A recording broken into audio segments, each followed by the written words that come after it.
آج ہم ایک انتہائی اہم موضوع پر بات کریں گے اور وہ ہے پڑوسیوں کے حقوق کی اہمیت۔ اسلام نے ہمیں اللہ کی عبادت کے ساتھ بندوں کے حقوق ادا کرنے کی تاکید کی ہے۔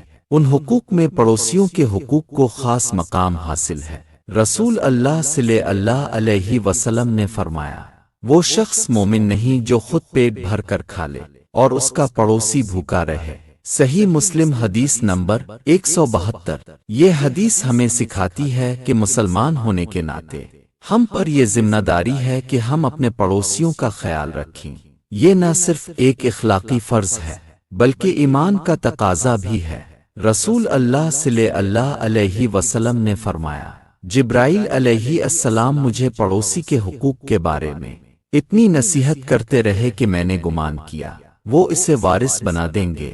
صحیح بخاری حدیث نمبر 6014۔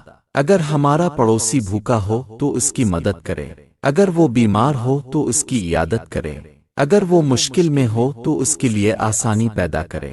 یہ عمل نہ صرف ہمیں اللہ کے قریب کرتا ہے بلکہ معاشرے میں محبت اور بھائی چارے کو بھی فروغ دیتا ہے۔ ایک مثالی اسلامی معاشرہ وہ ہے جہاں لوگ ایک دوسرے کے دکھ درد میں شریک ہوں۔